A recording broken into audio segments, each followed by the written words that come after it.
Yo, yo, yo. What's good? What's good?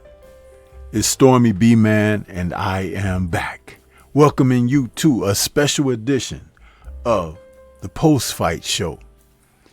This is the post-fight show for Whittaker versus Cameron, which just finished wrapping up on Triller TV, broadcast here in the States on Sky Sports over in the UK and other parts of the world.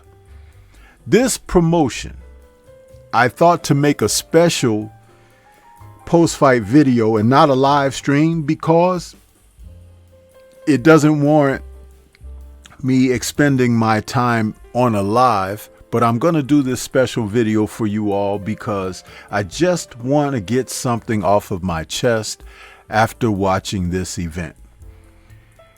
I am very disappointed in this promotion by Ben Shalom, who is the CEO of the Boxer, and that's the promotional company that put this fight on.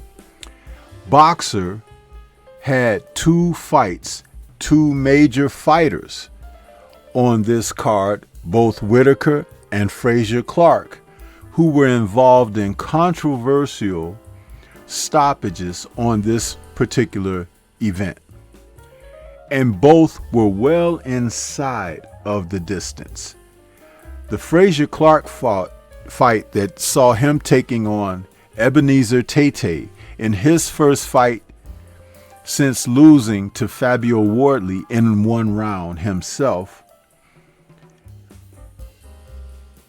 Tainted, who entered this fight against Frazier, is a fighter who has had his opportunities to be an opponent.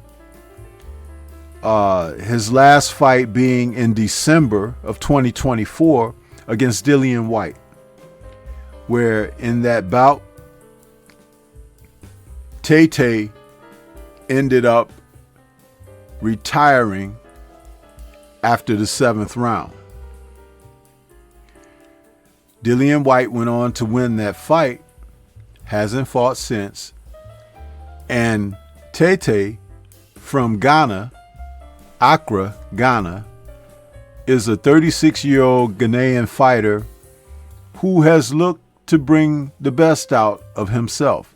Now, as far as stepping it up in class, he hasn't had that opportunity to have victories over bigger names. But he entered this fight with Frazier Clark 23-2 with 20 KOs. He's been stopped twice prior to this fight with Clark. Clark caught him with a big overhand right in the first round that put him down on the seat of his pants. He got up inside the count and was ready to resume fighting. As Frazier Clark rushed over to him, referee Kevin Parker jumped in between the two fighters and separated them for a stoppage with 1 minute 52 seconds to go in the fight in the first round, giving Frazier Clark an outstanding victory for his return.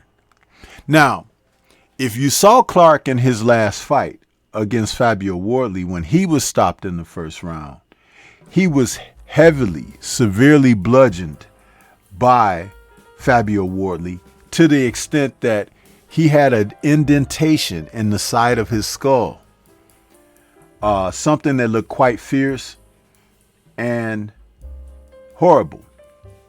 He was immediately, in the aftermath of the bout, sent to the hospitals over in Saudi and had immediate emergency surgery to repair whatever the condition was that saw his face disfigured. Fabio will be taking on Jarrell Big Baby Miller in a couple of months. But this stoppage was unnecessary. These are heavyweights. Guys are going to go down. Guys are going to get rocked. They're going to get shaken up. And they're going to have to show and press through. And Ebenezer Tainted is not the kind of guy that's just going to cave in and give the fight away. So he didn't need the referee to jump in for Clark. If he was going to go down again, you let him go down again.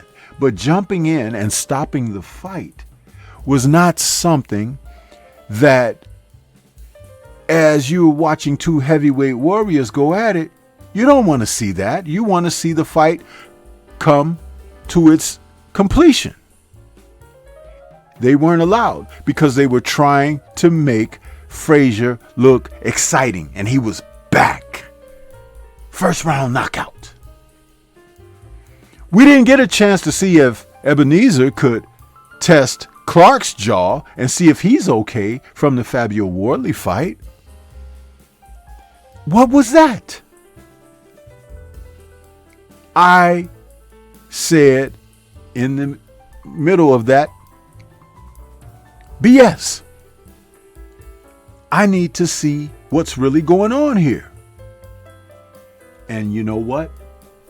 The answer came quickly, because the main event, Whittaker versus Cameron. Now, this fight, scheduled officially for 10 rounds, though behind the scenes they had been arguing whether or not the fight would be a 10-rounder or a 12-rounder, being that it was being held as an eliminator bout, once again for one of the championships that are out there. In the first fight between these two men, Whittaker happened to have some type of psychological malfunction in the 6th round, where he pulled Cameron and himself over the top rope, crashing outside of the ring apron And though Cameron got up ready to go and everything inside of the melee, it was Whittaker who chose not to continue to fight, claiming that he had twisted an ankle or a knee or a hip bone or the back or the shoulder blade or the elbow or his wrist or his ass. Pick one. The fight was tougher than he had anticipated, and he had a psychological breakdown.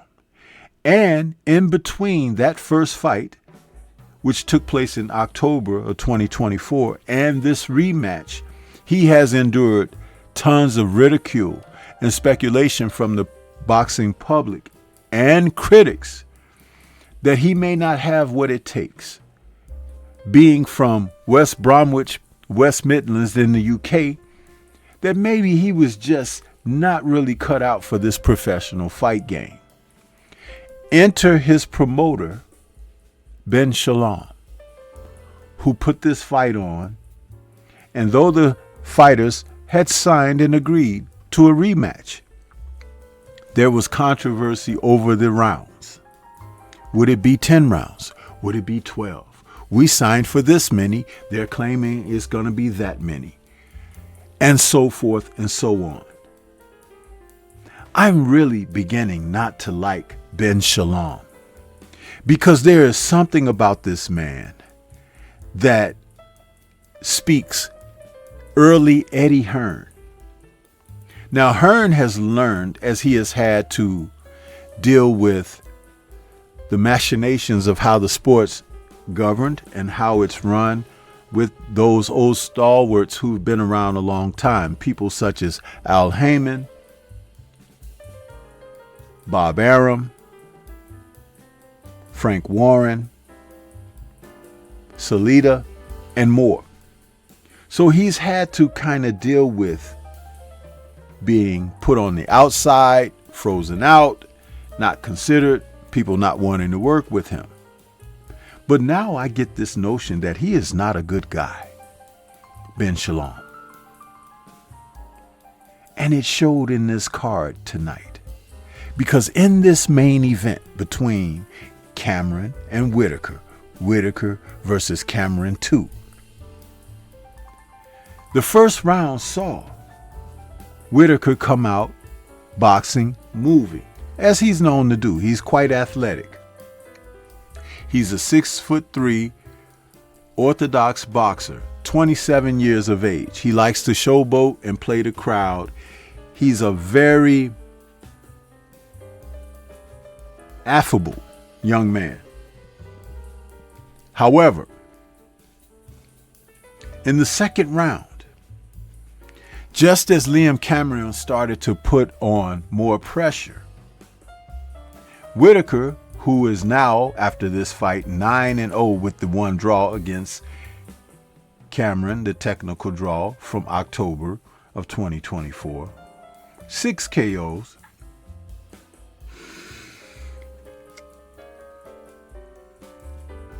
He caught Cameron with a big right hand that rocked Cameron. Now, Cameron took up a defensive posture and backpedaled near the ropes.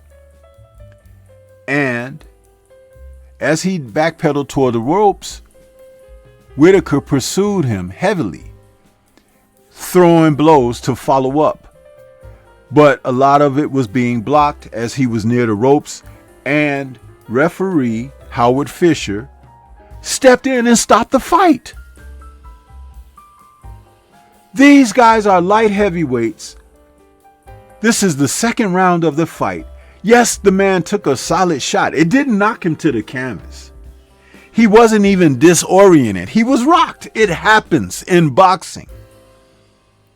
But the referee asserted himself and jumped in the midst of the action, halting it, giving Whittaker a second round TKO that he did not earn.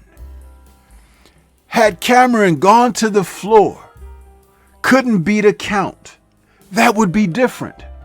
If he had taken a knee and stayed on a knee to the end of a count, that would have been different. if he were given a chance to punch back, reach out and clinch or whatever, as Whittaker, who was following up with volleys of punches while he was in the corner,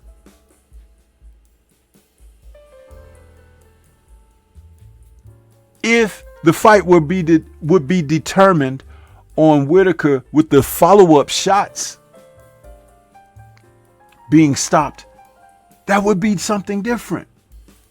But what happened is Whittaker was given a victory to make it look like he's back. Ben Shalom should be ashamed of himself. And he's running around the ring, patting guys on the shoulder, meaning Whittaker and earlier Clark, as if they really accomplished something. I'm insulted. I know what I was looking at. And lo, just before the fight, I had talked to one of the brothers in the community and I said, I expect something like this. I was hoping not, but it did manifest itself. So as I look at this and I see what happened, I'm very unhappy. Just know that if you're fighting over there on Boxer Fighters, if you don't get that Boxer fighter out of there or beat them from pillar to post where there is no doubt, don't get hurt, don't go down, because Ben has got these officials in his pocket where they will stop these matches on you. And that's is corruption, the same very thing that Turki Al-Sheikh is trying to get away from. This has nothing to do with Whittaker. It has nothing to do with Clark. They are the fighters. But you can't tell me that Ben Shalom hasn't made some dirty business out there. And you can see it. If you have an experienced eye with the sport of boxing, you can smell the filth off of a promotion like this. Michaela Mayer went over and fought Natasha Jonas, who's a Ben Shalom fighter. And she beat Natasha Jonas. And they gave that victory to Jonas. The decision. But when Jonas fought Lauren Price, not only was Jonas not able to do a damn thing against Price, but she also lost unanimously to Price. In other words, they were saving Jonas for Price to legitimize Price's position, even though she's legitimate regardless. She's a hell of a fighter. But I would have loved to have seen her try to go for undisputed against Michaela Mayer than Natasha Jonas, because Natasha Jonas is 50 years old and fought every bit like it against Price. Even though she lost the fight against Mayer, they let her hold on to those titles so she could be cannon fodder for the new UK Queen of Boxing. Ben Shalom, people. I don't like it. And nor should you. This is something that we have seen, and I'm telling you, it is crooked. It's corruption at its very best. And we need to say something about it. I'm saying something about it in this very instance.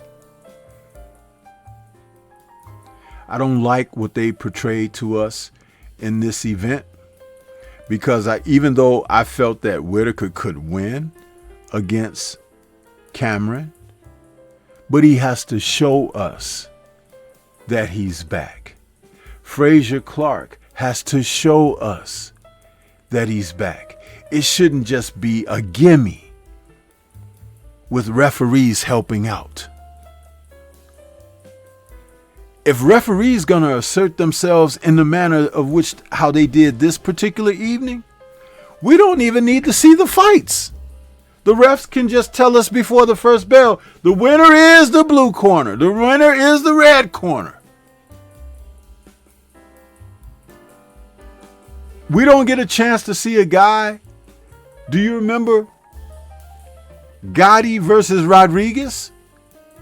When Arturo Gotti basically had both eyes nearly swollen shut and he was down on the scorecards, and he came back and knocked out Wilson Rodriguez with a devastating one-punch knockout. But Gotti was being beaten pillar to post. If the referee had stepped in at that time, Gotti would have lost that fight. And the legend of Arturo would not have developed as it did going forward. Stopping these guys in the first and second round like that, it's like the fight is just going. They haven't taken enough punishment. They haven't. It is let the fight come to its fruition. This wasn't Fabio Wardley versus Frazier Clark, where that big overhand right knocked Frazier Clark's jaw ajounce and had him with a look on his face like he had the palsy. That was totally different. So I don't appreciate them trying to sell us these lemons. This is crazy.